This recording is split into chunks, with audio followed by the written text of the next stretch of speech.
Setelah absen 1 pekan yang membuat banyak orang khawatir dan cemas apakah acara akan berlanjut atau tidak, ada yang bahkan memikirkan kira ini 5 bulan, ternyata cuma sebulan. Ternyata acara ini kembali lagi, TPJS, The Pangeran and Justin Show, yang minggu lalu absen karena Koci lagi keluar negeri kemarin, lagi nonton Arsenal, lagi nonton tim peringkat 2, ya, peringkat 2 lah musim ini peringkat 2 lah. 3 tahun beruntun. Peringkat 2. Lo lawan apa kemarin, lawan Newcastle lo nonton ya? Hari Minggu kemarin kan ya?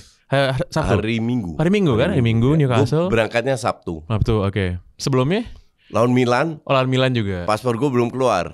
Jadi itu dadakan semua. Iya. Gue kan lagi apply Schengen di kedutaan Perancis. Hari Selasa lawan Milan, Abrar ngajak Nesa, Oki, Rengga, kok mau pergi nggak? Gue bilang paspor gue belum keluar. Kalau keluar baru gue ambil yang hari Minggu. Ternyata Kamis keluar. Jadi gue mau bini gue langsung cari tiket, cari hotel, cari itu dapat dalam sekejap. Ya udah Sabtu gue berangkat. Sabtu berangkat sampai Rabu kan gue balik, makanya kita nggak bisa taping. Biasanya kita hari Senin tapingnya. Gitu. Lo nginep di mana Koji? Di Ritz itu yang di seberangnya MBS. Oh, di seberang MBS, ya. Cuman ngelewatin jembatan doang. Iya. Oke itu. Panasnya Aduh, ampun emang. Waduh, bener-bener gue bahkan supir taksi bilang ya.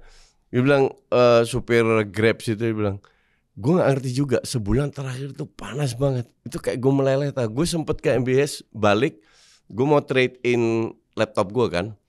Ternyata nggak bisa karena gue bukan penghuni sana. Jadi gue bolak-balik aja ya. Gue udah kayak mandi keringat langsung sampai hotel gue mandi lagi. Parah banget lah intinya. Panasnya gila. Tapi enaknya di situ. Biasanya kan gue di Fairmont. Jadi sekali-kali gue di Ritz. Di belakang itu lu jalan 20 meter. Lu langsung ke mall.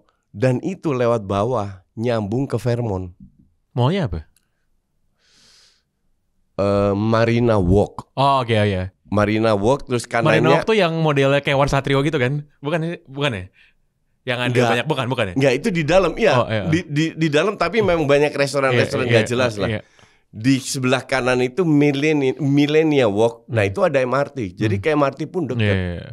Jadi kayaknya gue lain kali nginep di Ritz. Lo menang berapa di MBS, Coach? Nah, gue udah lama kalah kan. Gue udah lama kalah. Kemarin gue menang. Gue cuma 5 hari di sana, 2 hari gue pergi. Sekali menang 300, yang kedua menang 426. Jadi total lo main apa biasanya? Main mesin aja. Gue nggak berani lagi main blackjack. Oh, lo mesin lo. Ya, blackjack udah lewat masa-masa itu. By the way, penonton, ini di negara di mana Koci melakukan itu legal. Betul. Jadi kalau di Indonesia kita nggak boleh judi. Enggak. Kalau di sini nggak ada. Ini juga fun aja. Fun aja.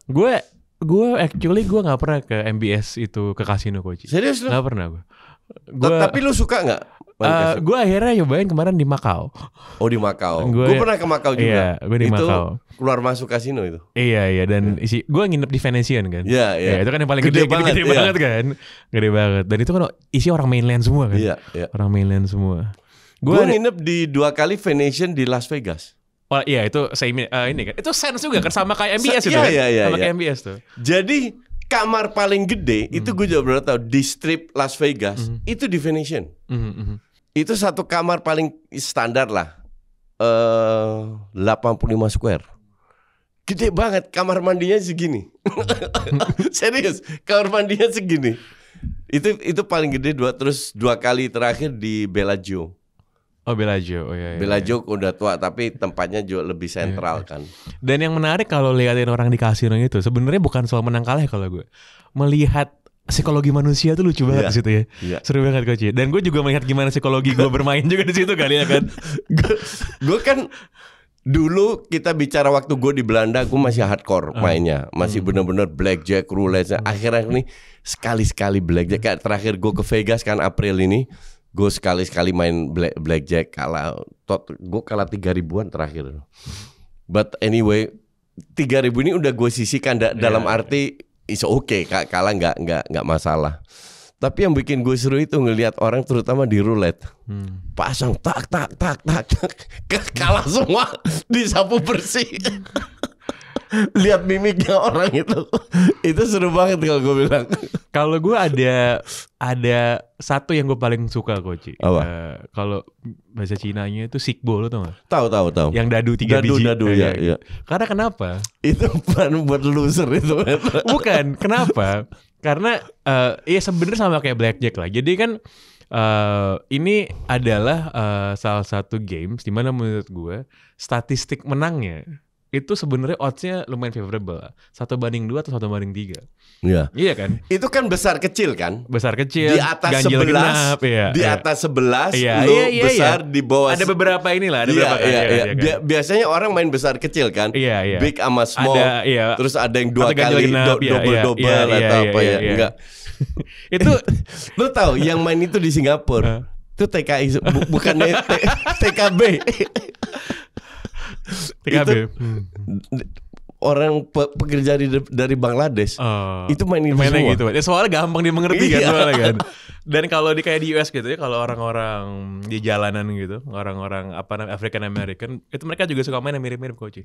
Namanya crab. Dan mereka mainnya crab. Kan? Dan mereka mainnya di jalan Coach. Di jalan, di aspal gitu. Itu gue gak pernah lihat. Mainnya di aspal, Bos. Mainnya di aspal gitu. Dan kadang-kadang suka banyak yang berantem gara-gara itu. Nah di kasino ada juga itu. Ada kan, ada juga. Cuman gue nggak tahu cara mainnya. Iya, sama-sama. Seru juga ngelihatnya itu. Cuman gue nggak tahu pasangnya gimana atau apa. Nah ini sebenarnya again ya kan acara TPJS ini kan sebenarnya nggak ada rundown ya. Jadi gara-gara coaching ngomongin, gue tadi ngomongin kasino, ngomongin judi, benar melihat bagaimana industri sepak bola di dunia ini. Kan setengah lebih sponsornya tim Premier League itu betting house kan. Tahun ini 11 kan. 11 dari 20 itu sponsornya betting house. Dan yang lucu tahun 2026-27 nggak boleh ya. Iya. Dan yang lucu adalah itu betting house itu Coach, mungkin hampir semuanya itu nggak bisa diakses di Inggris. Oh iya. Nggak bisa Coach. Itu gue nggak tahu. Nggak bisa diakses di Inggris. Gitu. Karena emang marketnya bukan buat market Inggris. Kan kalau yang market Inggris apa sih? Bet365, Bet3 gue nggak tahu dia bisa apa enggak. Atau nggak William Hill yang udah lama ada kan. Gitu. Kalau itu kan yang beneran di Inggris tuh beneran ada kios ya. Ada kios ya. Dan actually kalau lo mau nonton bola gratis di Inggris ya. Kalau lo nggak mau ke pub gitu atau lo nggak mau apa, lo ke rumah taruhan men. Itu semua TV ada semua. Lo pasang kecil aja lo nonton di situ kan. Lo sama kalau lo ke kasino di Vegas. Di Singapura enggak loh. Hanya di Vegas itu ada yang untuk olahraga kan. Sports betting kan. Itu ada ruangan gede banget. Ada berapa 15 screen atau 20 screen itu semua olahraga ada di situ. Jadi kamu nonton bola tinggal lihat situ. Benar. Seolah-olah lu betting padahal lu cuma nonton doang kan. Iya, itu bisa banget. Dan waktu itu kita udah pernah mention bahwa si siapa namanya Brighton sama Brentford ini kan dua-duanya data dibeli dan dibikin oleh penjudi. Sebenarnya orang data mantan kerja di tempat judi. Yang Brighton. Enggak Coach, salah loh. Jadi si Brighton ini dia memang awalnya adalah dia kan matematician kan. Orang Oxford atau Cambridge gitu kan. Udah gitu dia kerja di rumah judi. Udah gitu karena dia bikin mathematical model kan di situ kan. Udah gitu dia keluar, dia bikin consulting firm yang ngejual model matematika ke para penjudi kelas kakap. Gitu kan. Okay. Dan caranya dia adalah itu nama company-nya itu gue lupa. Gue bahkan sampai gue cari tuh nama company karena gue penasaran kan. Jadi modelnya adalah dia tuh employ sekian banyak orang Coach, yang semuanya itu betting dengan model yang dia bikin, tapi disebar seluruh dunia. Karena kan kalau lo bettingnya ketinggian kan langsung kedeteksi kan, ya kan. Jadi disebar tuh segala macam gitu. Nah, duit yang dia bikin dari situ si siapa Tony Bloom ini, duitnya dipakai buat beli Brighton. Karena dia orang Brighton soalnya kan. Dulu si Brentford itu kerja sama dia atau dia yang kerja sama si Brentford deh, salah satunya tuh. Jadi betul. Salah satu tuh bekas mengemploy yang lainnya gitu kan. Itu kan seru juga ya kalau dipikir-pikir ya. Dan kalian harus tahu bahwa judi bola, judi di Inggris itu bagian dari budaya ya. Jadi lu nggak bisa ilegalkan atau apa. Itu legal banget. Legal. Itu bagian dari budaya mereka. Seperti budayanya mereka sekeluarga nonton bola. Ini kan lebih untuk menengah ke bawah ya. Bener. Jadi PHP lah kasarnya, Buat beli lucu-lucuan aja harapan sebenarnya, buat lucu iya. karena harganya itu murah banget. Karena $2, $3, pounds lah. Karena kalau lo masuk ke dalam lo udah lewatin gate yang masuk ke stadion, kayak Old Trafford deh misalnya, lo udah lewatin concourse-nya itu yang muter gitu, lo udah lewatin turnstiles-nya, itu begitu lo masuk ke concourse lah sebelum lo ke tribun, itu ada tukang jual makanan, sama kios judi pasti sebelahnya kan, iya kan, pasti itu udah. Dan biasanya udah orang betting. Ya karena udah biasa mereka, dan untuk mereka seru-seruan, maka dari itu judi di sana di Eropa, di banyak negara Eropa lah, itu ya bagian dari budaya mereka. Di Belanda pun udah hal yang normal. Kayaknya kalau Eropa Barat tuh banyak yang legal sih. Iya, lu tahu gue kan suka kasino ya. Jadi tiap kali gue ke kota besar, gue selalu cari ada kasino nggak. London, Paris, Barcelona, semua itu gue pergi. Tapi surprisingly kasino kayak di London jelek. The biggest casino in Europe loh. Gue masuk, what the fuck? Itu bekas teater kan? Iya. Bekas teater, ada berapa lantai? Di Leicester Square itu kan? Iya, di Leicester Square. Tahu gue kesana. Gue bilang apaan ini? Itu bener-bener gue kemanapun gue pergi, gue cari ada kasino atau enggak. Jadi I've been in many casino. Bahkan ke London gue masuk, gue nggak main sama sekali, karena gue pengen lihat aja suasana. Dan di Eropa untuk gue paling bagus mana? Amsterdam. Holland Casino di Leidseplein. Itu persis di belakang Leidseplein. Nggak seramai dulu, tapi itu paling gede kalau di Eropa ya. Jangan bandingin sama Macau sama Vegas. Nah sebenarnya kan jadi industri bola ini kan memang salah satu ya duit yang berputar di sana ada duit judi yang legal ya. Yang legal gitu. Kita di 11 dari 20 tim Premier League itu sponsornya adalah tim judi. Adalah rumah judi. Walaupun nggak ada tim gede di situ ya. Nggak ada Big Six, nggak ada di situ kan sama lebih sekali. Menengah ke bawah lah.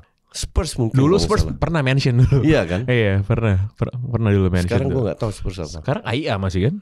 Oh ya, iya kan, iya. Nggak ada kalau tim yang gede nggak. Cuma tim yang bawah atau menengah ke bawah tuh hampir semuanya gitu. Hampir semua. Aston Villa, Everton tuh stake tuh kan. Iya. Semua. Iya dan ya itu tadi kayak gue bilang itu setengah lebih mungkin tuh nggak bisa diakses sama orang Inggris. Oh, jadi emang tahu itu nggak bisa diakses gitu. Kayak lo misalnya stake.com gitu ya, yang sponsor Everton tuh, itu nggak bisa kok. Lo buka pakai IP. Itu Amerika UK. Semua. Nggak ada yang Amerika gitu ataupun. Tapi Inggris? Enggak, itu kantor di Hong Kong lah, di mana lah, di Curaçao lah, di mana gitu. Nggak ada. Man of Isle. Isle of Man. Isle of Man. Iya. Terus Cyprus. Banyak Cyprus. Ya tax heaven lah pokoknya kan, iya kan. Nah, dan yang juga lucu adalah bahwa ketika itu dimarketkan buat orang luar, berarti kan emang targetnya itu mesti orang Asia kok, Ci. Iya. Orang Asia betul. Itu mesti targetnya kan. Makanya gue bingung kenapa tahun depan dilarang ya. Itu benar-benar totally dilarang loh. Itu kayak ini aja, kayak sponsor rokok dilarang di bola, urusan etik saja kan. Gitu. Ya kalau orang bule kan gitu kan. Awalnya mereka ambil dulu semuanya udah kelar, baru habis itu ethics kan. Bentar. Makasih. Nah, apa namanya? Ketika misalnya ada satu dan ini ya semua klausul judi-judian ini kan yang dijudiin sampai hal-hal yang kecil banget sebenarnya. Corner pertama lah, free kick lah, apalagi tuh yang gue lihat. Lempar ya kalau over under tuh biasa lah gitu kan ya. Dan orang biasanya suka main parlay kan. Parlay kan itu kan. Gue nggak pernah main parlay dulu. Parlay itu. Gue masih I don't even know parlay itu gimana caranya. Parlay itu kan adalah ya gue kalau gue ceritain kayak gue tahu. Enggak, gue dulu kan main dan 15 tahun yang lalu lah. Tapi gue nggak pernah main parlay. Kan kalau misalnya apa ya, misalnya oddsnya kan odds kan misalnya kan, lo main odds kan 1,5 lah 1,7 gitu. Itu Asian odds, Asian bet. Iya. Enggak, kalau Asian bet itu ini furfuran kalau orang Asia. Odds kan gaya Eropa lah. Ya kalau Eropa kan 0,8, ya, 1,2. Itu ya kan odds kan gitu. Jadi misalnya lo match pertama 1,5, lo match kedua 2 misalnya. Ini oddsnya ya, yang mau lo bet on gitu. Ya udah, apa namanya?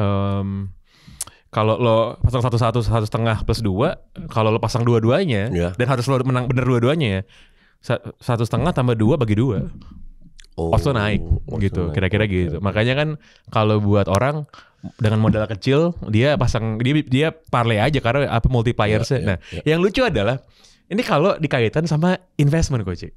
Karena lo kalau di dunia investasi, apalagi kalau ngomongin venture capital, lo ngomong private equity, mereka selalu bilang misalnya ya, lo masuk ke industri yang baru, AI ya gitu. Kita betting nih, yang ngomong investors nih, ini bukan penjudi ya. Kita private equity, kita betting $500 juta di industri ini. Kita betting kan, dia pakai istilah betting juga. Kenapa? Karena lo belum tahu investment lo berhasil apa enggak gitu kan. Gue kan jadi mikir Coach, kalau gitu kalau investor bisa bilang investasi adalah betting, bisa nggak penjudi bilang taruhannya adalah investasi? Enggak, itu sebenarnya investasi jangka sebenarnya enggak jauh beda kayak orang scalping ya atau trading harian itu. Trading, pagi buka beli terus malam dijual belum tentu naik juga, bisa turun dan lain-lain. Iya. Dan apa namanya kan segala macam investasi yang lucu-lucu ini kan di bola juga banyak sebenarnya. Kalau di US itu kan industri betting industri sports bettingnya kan legal tuh baru berapa tahun terakhir aja Coach. Makanya lo ada yang namanya DraftKings, ada yang namanya apa segala macam tuh. Jadi itu legal gitu. Dan itu baru. Jadi lo bisa betting online kan, pakai HP segala macam. Dan itu di-embrace dalam artian bahwa lo kayak misalnya ESPN nih. ESPN ketika lo nge-publish score di running tickers gitu, selain skor dan segala macam, ntar ada odds lo juga di situ kan, money line kalau orang US kan ini ya kan. Dan itu kan tidak bisa. Dan gue selalu percaya ini bahwa industri yang gray area kayak gini, abu-abu ya, judi, alkohol, apalah di tempat lain juga prostitusi gitu. Soft drugs di Belanda. Iya, gitu-gitu. Memang selalu ada argumen yang bilang ini kan hal-hal yang dalam sejarah umat manusia nggak bisa dihilangin. Lo tahu alasan kenapa Belanda negara pertama di Eropa yang memperbolehkan ganja? Mereka bilang kalau kita larang seperti negara lain, itu yang protes keras Amerika kan dulu. Kalau kita larang, ini barang tetap ada, tapi jatuhnya ke kriminal. Iya, benar. Mereka ambil contoh Al Capone tahun 30-an. Alkohol dilarang, prohibition tetap ada, tapi jatuhnya ke tangan Al Capone kriminal. Makanya mereka lepas, tapi mereka kontrol. Diregulasi kan? Mereka kontrol, bayar pajak, dan satu orang di jalan cuma boleh bawa 5 gram, kayak gitu-gitu. Ada aturan yang cukup ketat lah. Sehingga awal-awal itu itu terutama Amerika. Sekarang lihat Amerika kayak apa. Lo lihat New York isi bau ganja di mana-mana, tiap belokan bau ganja kan. Gue turun pesawat, naik taksi Vegas ke hotel, sopirnya langsung bilang, semua di sini bisa, termasuk ganja. Dan ya benar bahwa ya kayak gitu-gitu mending diregulasi. Kalau enggak tetap ada jatuhnya ke kriminal. Dan negara nggak dapat pajak dari situ kan. Iya kan. Bahkan prostitusi di Belanda sekarang di cover, bukan hanya Amsterdam Red Light District ya, whole Belanda kan. Jadi mereka dapat NPWP, mereka wajib melaporkan, tapi mereka juga dapat perlindungan. Iya benar. Dari berdasarkan profesi mereka. Dulu kan dan salah satu jenis judi ya. Ini sebenarnya masih terhitung judi lah. Itu kan lotre Coach. Dulu di Indonesia ada tuh lotre. Ada. Jakarta SDSB. ada. SDSB. Ada. Yang lucu adalah lo pernah lihat nggak orang-orang yang suka nonton film nih ya, apalagi film Eropa biasanya, atau filmnya bekerjasama dengan Eropa lah. Itu ketika lo lagi opening credit ya kan, biasanya kan ada nama apa studionya, nama apa distributornya. Terus biasanya suka ada tuh Coach, yang funding siapa? National Lottery Fund. Itu suka ada tuh biasanya. Inggris lah, Prancis lah, itu selalu ada gitu. Kenapa? Karena mereka ini menghimpun duit lewat dari masyarakat dengan cara apa? Dengan cara jual lotre. Tapi duitnya itu buat apa? Duitnya tuh alokasinya buat arts gitu, buat culture. ada juga buat olahraga. Ya, buat olahraga. Betul, di Belanda buat olahraga loh. Olahraga amatir ya. Olahraga amatir, betul. Iya. Jadi misalnya kayak apa namanya UK Olympics itu. Jadi kalau kita apa ya, KOI berarti ya gitu kan, yang membiayai ini kan. Itu kan cabang-cabang yang tidak ada industri olahraga yang kuat gitu kan di sana kan. Gitu. Nah, mereka ngedanainnya pakai duit apa? Duit lotre. Duit lotre. Pakai duit lotre. Dan sebenarnya duit lotre kan duit masyarakat juga sebenarnya. Masyarakat kan? juga. Karena jumlahnya kecil kan. Betul. Jadi yang beli banyak banget. Yang beli banyak. Walaupun ketika dikumpulin jadi gede banget tuh duit kan, iya kan. Jadi orang yang handicap itu dibantu mereka yang punya penyakit ini itu. Jadi lotre di sana itu juga buat CSR-nya betul. gede. Ini kan kayak anggapan kita mengut duit dari masyarakat, tapi biar masyarakat ada insentifnya. Siapa tahu bisa menang kira-kira gitu kan. Kayak arisan kan. Kayak arisan. Iya. Dan itu satu hal yang kan di Indonesia tuh sering ada perdebatan soal itu ya. Apakah ini harus dilegalkan aja atau enggak? Kemarin ada lah anggota DPR kalau nggak salah, gue lupa siapa yang ngomong, udah judi itu daripada jadi polemik gitu, legalin aja udah. Lo toh sekarang banyak judol dan lain-lain. Dan itu gue shock pas gue denger nilainya sampai 180 triliun atau apa. Gila lo itu. Iya, dan sekarang kan judul ini kan lagi jadi bahan omongan karena kaitannya sama rekening bank yang 3 bulan 3 bulan di nggak aktif terus dibekukan gitu. Nah, ya itu tadi sih. Lo udah pernah ke Genting? Gue belum pernah ke Genting. Pernah. Gitu. Itu bener orang Malaysia nggak boleh masuk situ? Iya, bener. Nggak ada orang Malaysia di situ. Setahu gue nggak ada. Cuman Muslim Indonesia masuk juga.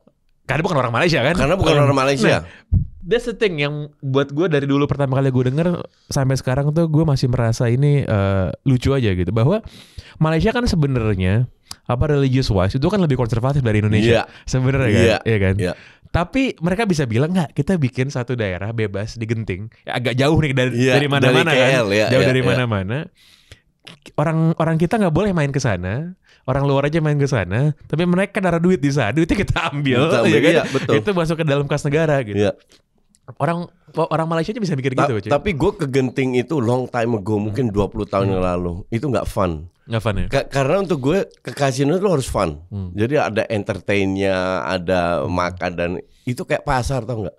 Orang pakai celana pendek, sendal jepit. Mungkin sekarang berubah ya. Itu dulu 20 years ago itu parah banget tuh. Itu pertama kali dan gue nggak akan ke situ lagi. Karena udah nggak fun lagi untuk gue. Genting itu 1 jam 2 jam ya sih. Ya, sekitar itu. Kita segitu ya. Nah, cuman kan urusan ini ketika dijadiin perdebatan ya pasti kan ada urusan moral di sana lah, urusan agama lah di sana kan, urusan ethics dan lain sebagainya. Tapi kan ini kan tidak terelakkan. Makanya kayak federasi olahraga, FIFA lah atau federasi di tiap-tiap negara, itu kan mereka nggak bisa ngelarang juga, Pak. Karena mereka tahu kalau misalnya mereka ngelarang, iya, duitnya tetap jalan ini. Tapi nggak masuk ke mereka, gitu kan? Masuk ke mereka. Iya kan? Betul. Kan ada ini, Coach. Ada apa namanya? Gue lupa nama aplikasi atau software tools yang dipakai sama Interpol, sama Federasi Liga juga untuk ngamatin betting patterns. Iya kan? Betul ada kan itu kan? Ada. Jadi ini gue pernah baca riset dari Interpol itu terutama kita bicara Interpol Eropa lah, ya kan. Jadi ada model matematikanya biar let's say pertandingan yang cupu lah di divisi 1 di Siprus. Itu mereka punya model bahwa yang membet di sini nggak mungkin lebih dari 50.000. Euro. Kalau mendadak ada 300.000, 500.000 di match tertentu, itu betting house-nya wajib ngelapor ke Interpol. Wajib ngelapor ke sama Interpol, dipantau. Caranya gimana gue nggak tahu. Jadi memang betting house kerjasama sama Interpol biar untuk menghindari scam kayak gitu loh. Dan itu juga kan ada beberapa pemain bola juga, pemain profesional nih ya, yang lumayan terkenal juga, yang sering Sandro Tonali misalnya, gitu. Kemarin ada siapa? Ini yang pemain West Ham siapa namanya itu? Iya. Lucas Paqueta ya. Bukan Paqueta ya kemarin? Bukan. Ya ada kan. Ini juga pemain basket, main NBA coach di tim gue atau Pistons. Ada salah satu shooter terbaik ya, Malik Beasley, under investigation. Kenapa? Oh, iya? Iya, karena dia dia masang bet soal diri dia sendiri. Iya. Nah itu yang dilarang. Dilarang kan. Sebenarnya pemain pro masang bet buat orang juga nggak boleh. Nggak boleh. Nggak boleh juga. Nggak boleh. Tapi di kasino Belanda itu banyak loh. Gue ketemu Van Basten, Gullit, Kluivert, bahkan gue main sama bapaknya Seedorf, main blackjack di Belanda. Itu banyak pemain bola ke kasino. Nah nggak, kalau ke kasino nggak apa-apa. Dia kan ngebettingin olahraga. Iya, yang soal apa yang dia main ya. itu nggak boleh. Itu udah ada berapa kali kayak tapi gitu. Tapi betting untuk tim lain nggak boleh juga. Nggak boleh juga. Nggak Okay. boleh juga karena lo kan dianggap lo punya stake juga. Lo kan ikutan di dalam situ kan. Gitu. Itu dilarang sih. Dan ya emang gue sih ngerti juga kenapa. Karena kan sangat gampang lo match fixing lah, ngejual pertandingan lah, dan lain sebagainya kan. Dan ini ya gue rasa sih banyak yang melakukan tapi nggak ketahuan juga sih. Yakin gue. Pasti. Lo tahu itu kan yang gue pernah nitip jersey baseball sama lo siapa Shohei Ohtani. Itu kan superstar kan. Ohtani ngetop lo sekarang. Oh ngetop banget. Dulu zaman lu nitip. Iya. Itu kan dia di Los Angels. Gue gak tahu dia. Iya. Sekarang di Dodgers dia main. Di Dodgers. Iya. Kemarin gue beli jersey-nya Dodgers dan Ohtani banyak banget. Oh ya udah gue beli Ohtani. Iya. Soalnya gue tahu gara-gara lu. Nah, itu gara-gara pas gue nitip sama lo itu. Jadi dia kan baru pindah tuh dari Jepang. Itu berapa tahun lalu itu? Sebelum Covid itu. 4-5 tahun lalu kan? Lebih 5. Itu sebelumnya Covid itu. Okay. Jadi dia karena dia bener-bener kayak di komik. Dia pitcher, dia itu hitter, tapi bisa pitching juga. Gitu. Jadi bisa dua-duanya kan. Dan itu langka banget kan, sekarang langka banget gitu. Nah, dia coach si Shohei Ohtani ini. Dia kan kemarin tahun lalu juara akhirnya ya. Juara sama Dodgers kan akhirnya. Dodgers ya. Dia itu sempat kena kasus judi. Oh iya. Karena tahun lalu kena kasus judi. Bukannya asistennya? Nah, atau manajernya? Ada yang bilang itu manajer yang kena. Iya, ada yang bilang itu sebenarnya yang taruhan dia, manajer yang suruh masang. Oke. Yang akhirnya yang dikorbankan manajernya. Yang dikorbankan manajernya. Iya. Karena bilang nggak mungkin manajernya punya duit sebanyak itu kan, iya kan. Betul. Gitu. Akhirnya dia selamat lah gitu. Dan kan katanya manajernya nilep duit dia. Iya. Tapi kalau lo baca sports blog Amerika gitu, semua orang bilang nggak ini Ohtani ini yang betting nih, dia aja yang mengkambing hitamkan manajernya kan. Gitu. Duit puluhan juta setahun. Iya benar. 70 juta nggak usah dia setahun atau berapa? Pemain baseball tuh gila-gila lo gaji lo, gaji. Walaupun di stretch 8 tahun, 10 tahun gitu. Tapi gila-gila gaji itu. Iya. Itu olahraga yang gue ini sih gue sukar untuk bisa ngikutin satu pertandingan full. Enggak, tapi ngelempar pakai curve gitu itu edan. Itu edan. Kalau secara atletik sih gila itu. Gue ngeliat mereka latihan nggak usah yang real game ya, disuruh main curve terus dihitung speednya kan, harus speed segini. Gila orang bisa ngelempar begitu. Iya. Dan lebih gila lagi yang bisa mukulnya coach. Iya. Iya kan. Dulu gue pernah lah pas gue masih kecil gitu, gue pernah latihan baseball, tapi nggak lama, cuma bentar gitu. Terus ada teman gue bilang gini bahwa kan gue bilang kan apa sih susahnya, gue bilang gitu kan, lempar gitu. Lu coba aja katanya.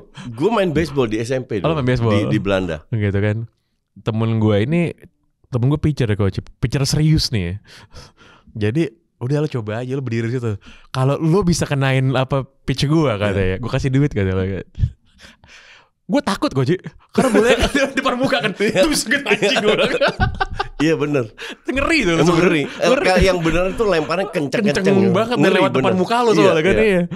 Wah, dan kadang ada yang gue nggak tahu sengaja atau nggak salah lempar kan. Kalau lu nggak ngindarin bisa kena itu. Ada yang biasanya kalau gue lihat itu kalau lo punya masalah sama yang mukul, itu sengaja digabuk mulu kan. Kayak gitu bisa berantem tuh gue. Iya bener. Berantem tuh kayak gitu. Terus kalau lo main golf nggak coach? Nggak. Pernah nyoba nggak? Nggak pernah juga. Gue hanya golf yang ibarat gue belum pernah coba. Gue juga nggak paham tuh olahraga. Gue pernah sama rumah Haji Mas Said pergi main golf sama ada beberapa temen gue lah. Mereka main golf semua, gue nggak. Diajak gue bilang, gila mukul sekali, jalannya jauh banget. Olahraga apaan nih? Gue suruh nggak, no way man. Kurang dinamis buat gue. Gue nyobain berapa kali kan, gara-gara cewek gue main golf banget ya, dia suka banget main golf kan. Emang gue mukul gak kena-kena sih.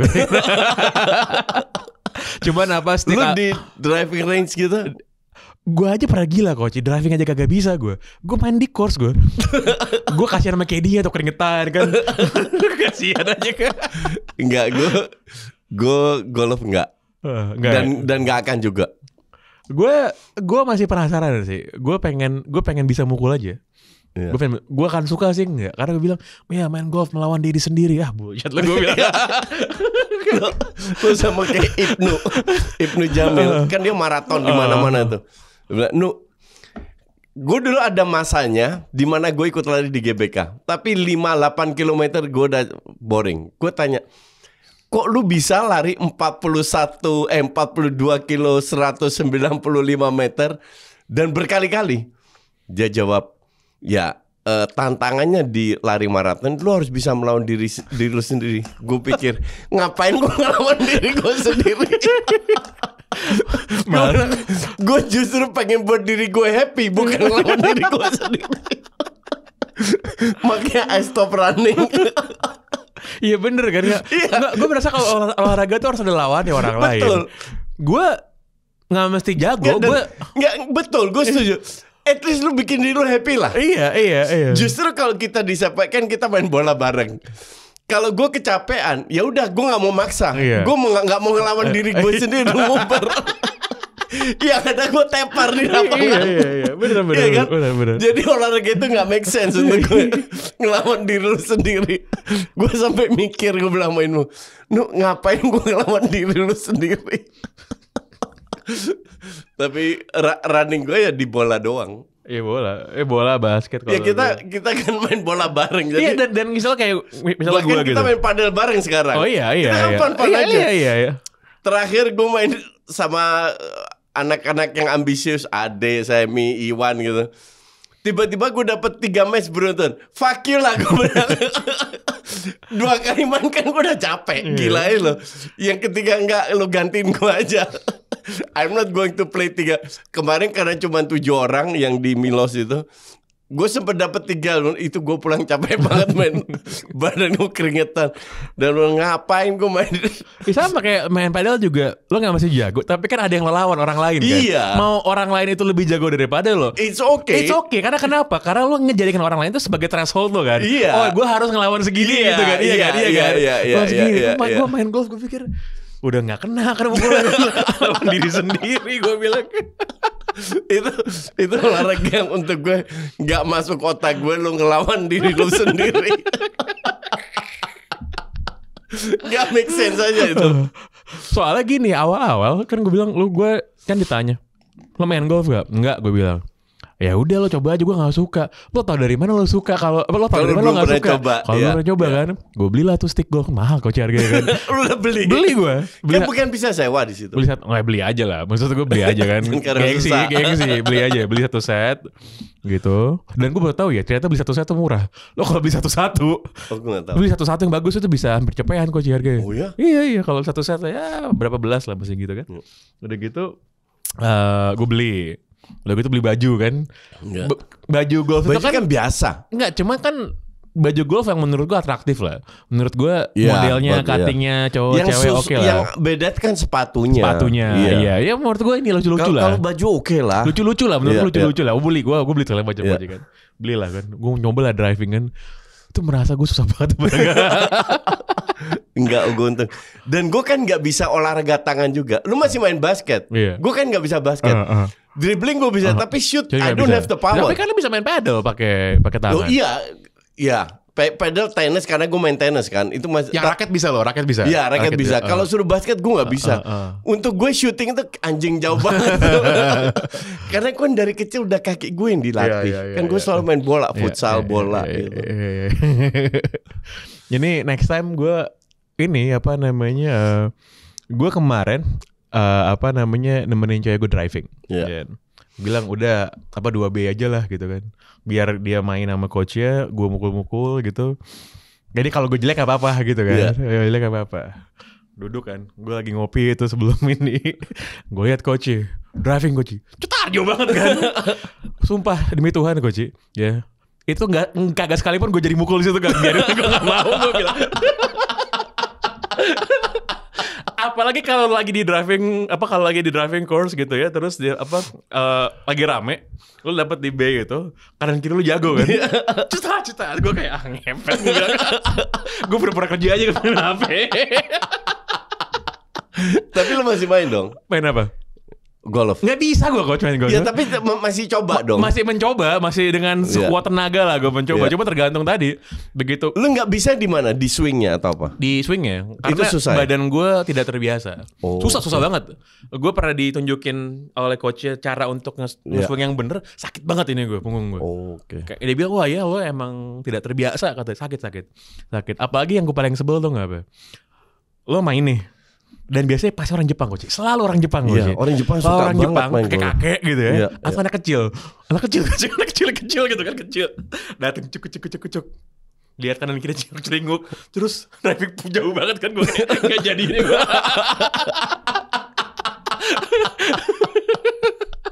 Soalnya gue kan kompetitif coach. Gue kalau lagi di treadmill di gym aja, di sebelah gue ada yang lari lebih kenceng dari gue naikin tuh speed gue. Iya enggak.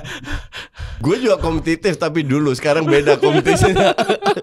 Ya kalau lu di umur 58 loh. Iya. Ini nggak mungkin gue ngelawan yang muda-muda gitu. Oh iya benar. Cuma gue kayak gitu Kemarin gue main sama anak-anak tackle bebas. Nggak mungkin gue lari kan. Main apa bola? Mini soccer. Mini soccer. 3 kali main kan 4 tim. Kita juara 3 kali menang. Gue cetak 4 gol. Gue bilang, gue lihat anak muda zaman sekarang umurnya itu nggak 30 loh, 25 ke bawah.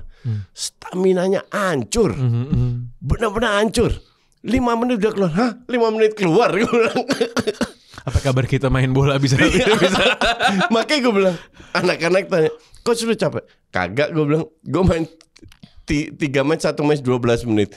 Kita biasanya minimal 60 menit kan. Iya benar. Itu minimal itu. Ya. Itu gue bilang, gila anak muda ini hancur banget staminanya. Inilah tidak terbiasa pasti. Mungkin nggak terbiasa. Belum. Ya, umurnya ada satu Carlos, gue masih ingat namanya. Chinese juga. 5 menit keluar ketarik atau apa. Ya kurang pemanasan. My friend, gue 40 tahun main bola nggak pernah pemanasan. Karena nggak biasa aja gue bilang. Makanya itulah gara-gara generasi smartphone ini yang basic needs dilupakan. Iya, padahal kan fitness nomor 1. Itu penting banget. Lo gak harus jadi atlet juga, gak harus. Yang penting bugar aja. Kayak seumur gue lah. Kan selama gue bisa main minimal padel seminggu sekali, main bola seminggu kali, biar fit aja. Bener. Gue juga main bola, main basket enggak yang jago-jago amat. Tapi kalau napas gue adu sama gue berani deh. Iya. Sehat gue soalnya gak ngerokok. Enggak, lu kalau soal itu menang. Lu kan bisa full 4 kali beruntun. Kalau gue kan sekali main berhenti, sekali main berhenti. Tapi gue 3 babak masih bisa, gue masih oke. Ya udah itu ini random banget ya hari ini. Tadi ngomongin judi sama striker ngomongin fitness. Tapi ya oke. Ini pekan depan musim baru udah makin dekat, kita akan lebih banyak ngomongin bolanya mungkin ya, tergantung mood juga. Lagi TPJS nggak pernah ada skripnya soalnya. Tapi yang ini udah kali coach ya? Udah ya? Gue rasa cukup kita, 40 menit. Iya. See you, bye bye.